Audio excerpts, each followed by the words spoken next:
Hello. In this video, I'm going to teach you a technique that you and your partner can practice that is easy to learn, easy to practice, and fills a unique role in your repertoire of relationship strategies. Stay tuned.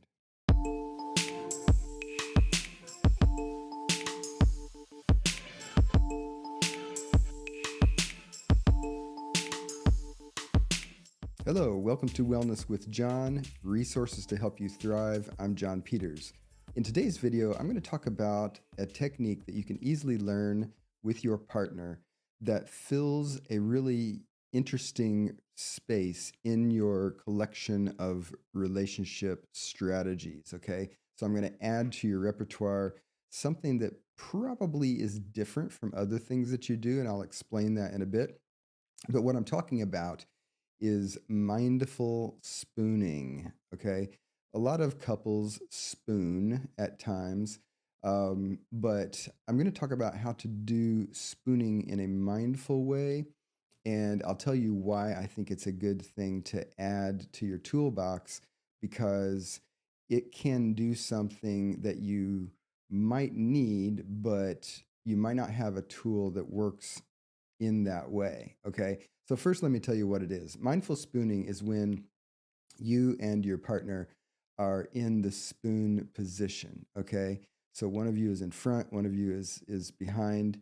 And normally, when we're spooning with someone, obviously, it's a very physically intimate act because your body is in contact with the person, your posture is conforming to each other. Okay. But in mindful spooning, what you do is you have the person who's in front breathe naturally, okay?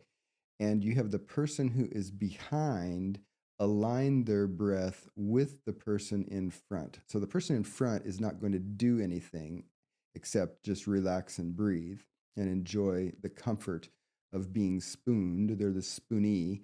The spooner, the person in the back, is going to align their breath with the spoonee. And what that means is if you're in the back, you are going to align the pacing of your breath with the person in front of you. And aligning the pacing means that when they breathe in, you breathe in. And when they breathe out, you breathe out. Okay. Now, because you two don't have lungs that are precisely the same volume and your lung function is not precisely the same, this is going to mean that if you are the spooner, the person in the back, that your breath volume, the amount of air that comes in with your in breath and the amount of air that goes with your out breath is likely to change. So, in the beginning part of doing mindful spooning, as the spooner in the back, it's going to feel a little awkward. Okay. So if you're in the front, don't do anything. Don't try to make it easy for the person in the back. Just breathe naturally and relax. Okay. If you're the person in the back, what you want to do is just gradually, and you don't have to be perfect at this. So don't think that you have to purely line up from the first breath with your breaths being precisely the same. Okay. Think of it more as an approach. Okay. When you first spoon, your breathing may not be lined up really well. And even after you start trying to line your breathing up, there may be certain uh, cycles of breath where they're not lined up great either. Totally fine. Okay. What you're doing is you're wanting to trend as the spooner toward taking an in breath when you can feel your partner breathing in and letting out your breath when you feel your partner letting out the breath. And again, if it doesn't line up 100% of the time with all breaths, no big deal. What you're wanting to do is just kind of steer toward breathing in sync, okay? Which means you do have to adjust kind of the volume of how much you're breathing in and out. And of course, you're wanting to keep yourself from feeling like you're hyperventilating or asphyxiating, right? So you have to also be paying attention to that. It's a little tricky once you try it, but if you try it, it gets super easy to do, okay? Nobody I've taught this to or who's reported to me that they practice this has found great difficulty with it, okay?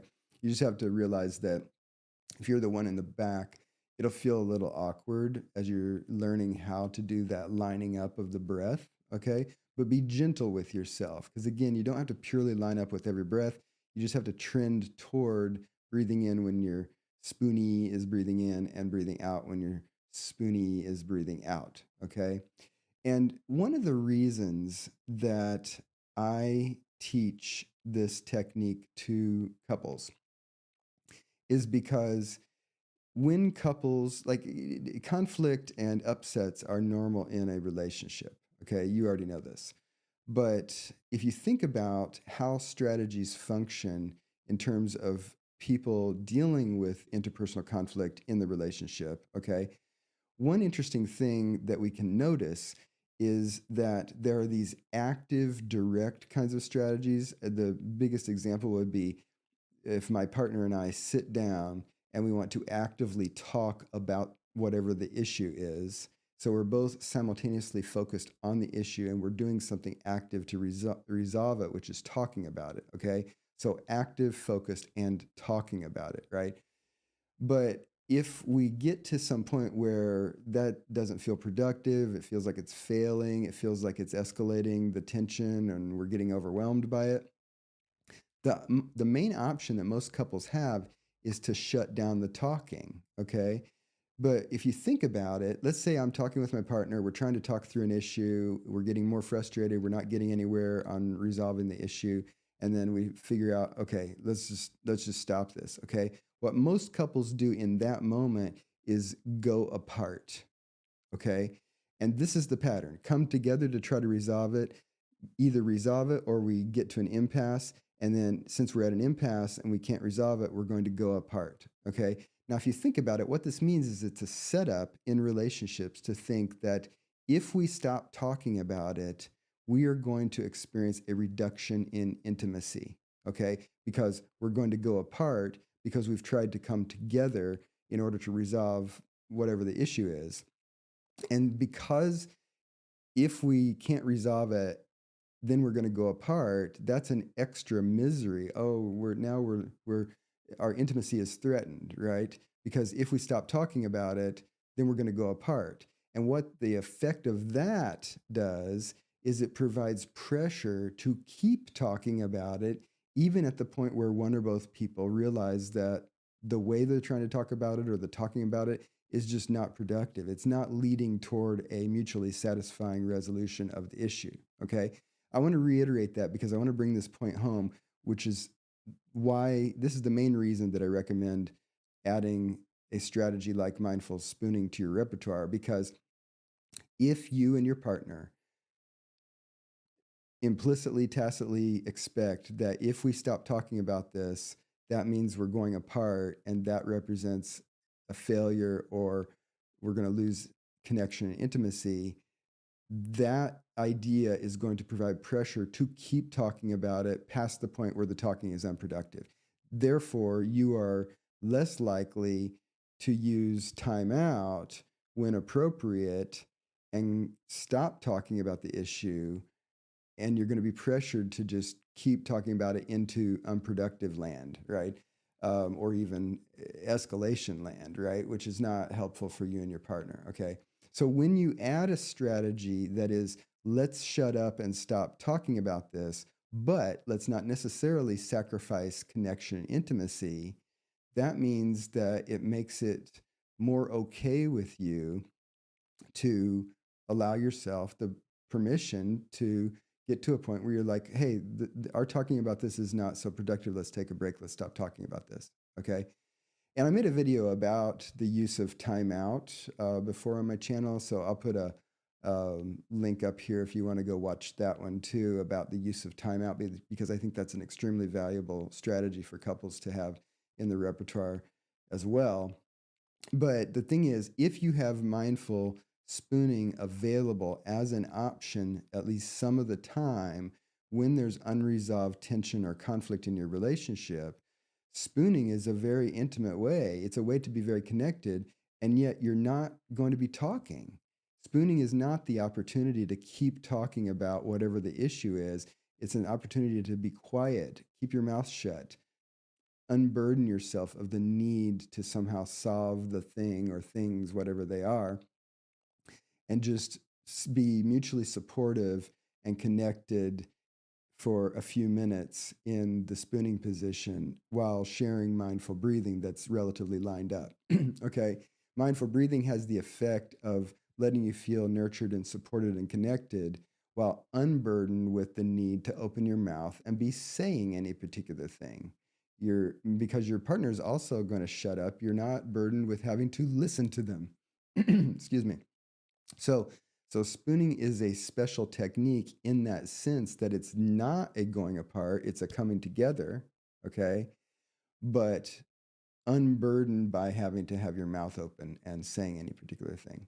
Now, extra one extra bit of advice that I'll give you about using spooning in the way that I'm recommending in this video is definitely don't make spooning always foreplay before sex. And it's not that you can't spoon as part of foreplay. And it's not that, some of the time spooning could become sex. I'm not saying to have a rule that you never have sex after spooning, but I am saying you want to have flexibility. And so if your suggestion, hey, let's go spoon for a few minutes, is code for your partner to, we're going to be having sex in about 10 minutes, then your partner's decision about whether to do mindful spooning will be dependent on whether your partner is in the mood to have sex 10 minutes from now. You see what I'm saying?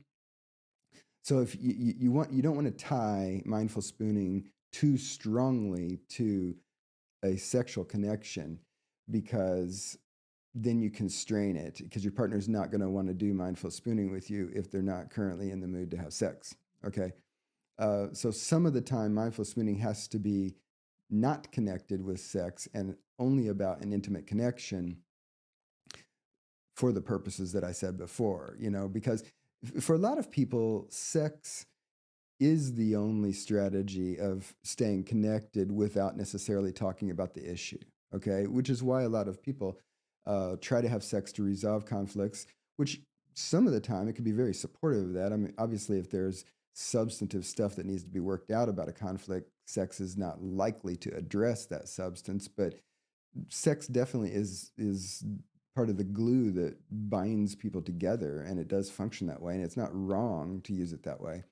But the thing is that for a lot of people, sex is the only strategy of let's be connected while not currently actively talking about the issue. And the problem with that is that, again, your partner or you're not always in the mood to have sex in the middle of a conflict. Okay. It's a lower bar to cross. It's easier to say, hey, let's do a few minutes of mindful spooning. Rather than let's just go jump in bed and have sex, right? See what I'm saying? The other thing is you don't have to use mindful spooning during conflicts, okay? Mindful spooning could be something that you and your partner decide to just do some in order to feel more connected, all right? It's also not necessarily something that you have to explicitly say, we are doing mindful spooning right now. Obviously, some of the time you might want to negotiate that and say, hey, let's go do some spooning at a time where you feel like you need it. But the thing is, if you're in bed and you're spooning, whoever's in the back position, you can just line up your breathing.